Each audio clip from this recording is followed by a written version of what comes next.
Akkam jirtu dhaggeeffattoota keenya oduu sa'aatii kanaaf qabnu qabadhee kan isiniif dhiyeessu ana Urjii Margaati. Jalqaba irratti hangafoota oduu. Cufiinsi mana barumsaa keenyaa sa'aatii ammaa irraa eegalee sirna ho'aadhaan itti fufuu isaa qindeessaan mana barumsichaa Barsiisaa Guutaa Shuuree ibsaniiru. Ijaarsa waldaa warra Wangeelaa Beetel Makaana Yesuus Tajjoo yeroo ammaa kana xumura irra ga'uu isaa bulchiinsi waldichaa obbo Wandimmuu Kamisoo ibsaniiru. Bal'ina oduu. Cufiinsi mana barumsaa keenyaa sirna ho'aadhaan itti fufuu isaa Barsiisaa Guutaa Shuuree ibsaniiru. Dabalataanis barattoota bara kana eebbifamanii fi maatii barattootaa eebbifamaniin baga gammaddan baga gammanne jechuun dhaamsa isaanii dabarfatu. Kabajamoo keessummoota keenya waamichaa manni barnootaa bu'uura baruuf burqaa dhalootaa guyyaa har'aa sirna cufiinsa ishee gochaa jirtu waamicha isiniif godhameef isin immoo waamicha keenya kabajanii eebba kana irratti waan nuuf argamtaniif baga gammaddan baga gammanne isiniin jecha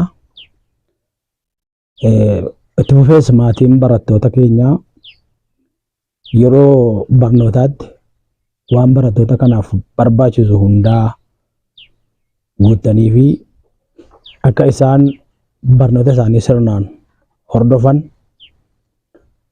akkasumas barattoota ciccimoo bor biyya kana gargaaruu danda'aniif barattoota hirkattoo hin taane akka isaan ta'aniif hordofuudhaan barnoota isaaniitti cimanii akka isaan barataniif bu'aa biyyaa ta'an akka gootan jechaa dhaamsa koo gabaabaa isiniif dabarsaa. Guddaa galatooma.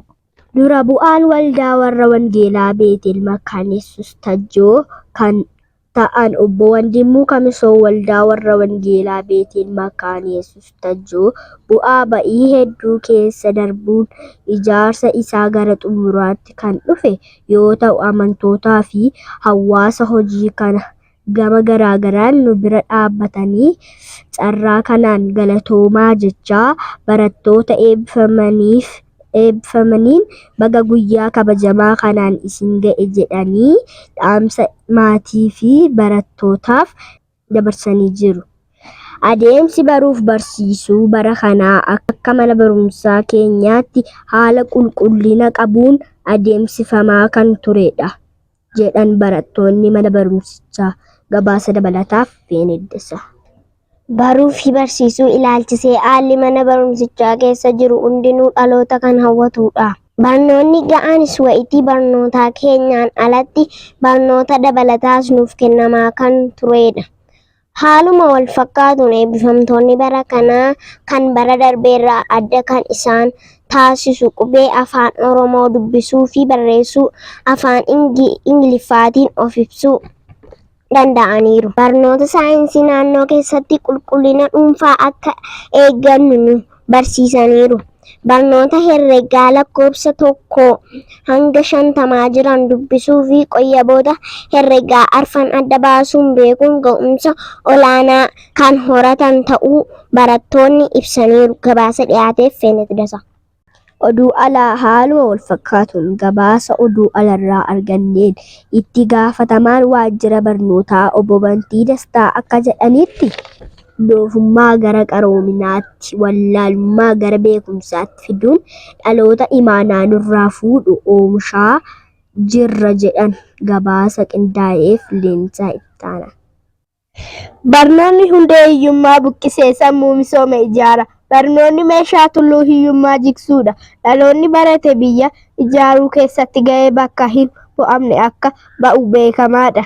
Har'a dhaloota daa'imummaa irraa kaasnee barnootaan utubnee guddisuun biyya ijaara deemna. Maatii fi lammiin biyya kanaa marti guddinaa fi dagaagina barnoota keessatti qooda akka ba'atu itti gaafatamaa waajjira barnootaa obbo Bantii Dastaa dhaaman.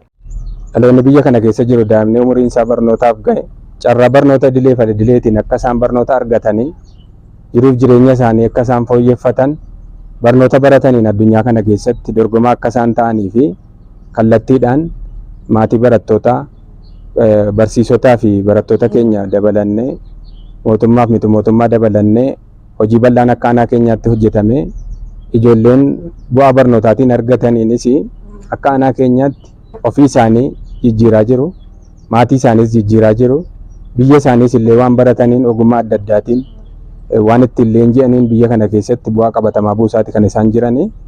Kanaaf bara kana Waaqayyo nu gargaaree hojii baruuf barsiisuu karaa nagaan dhaabbilee barnootaa qabnu hundumaa keessatti karaa nagaadhaan geggeessinee gara xumuraatti kan nuyi jirru.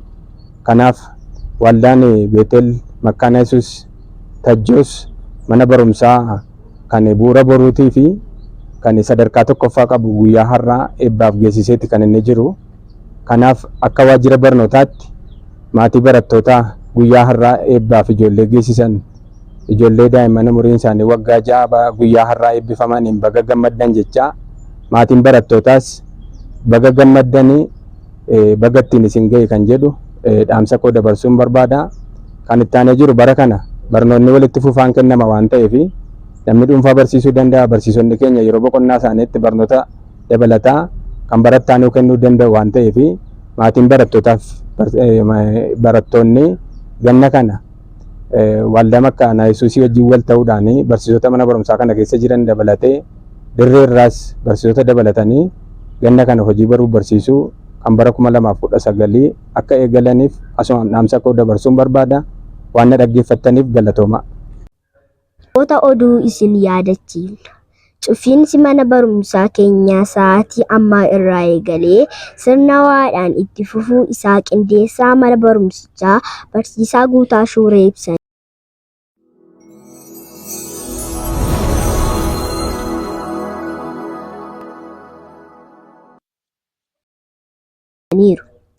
Ijaarsi waldaa warra wangeelaa Beetel Makkaana Yesuus Tajjoo yeroo ammaa kana xumura irra ga'uu isaa bulchiinsi mana waldichaa obbo Wandimuu Kamisoo ibsaniiru.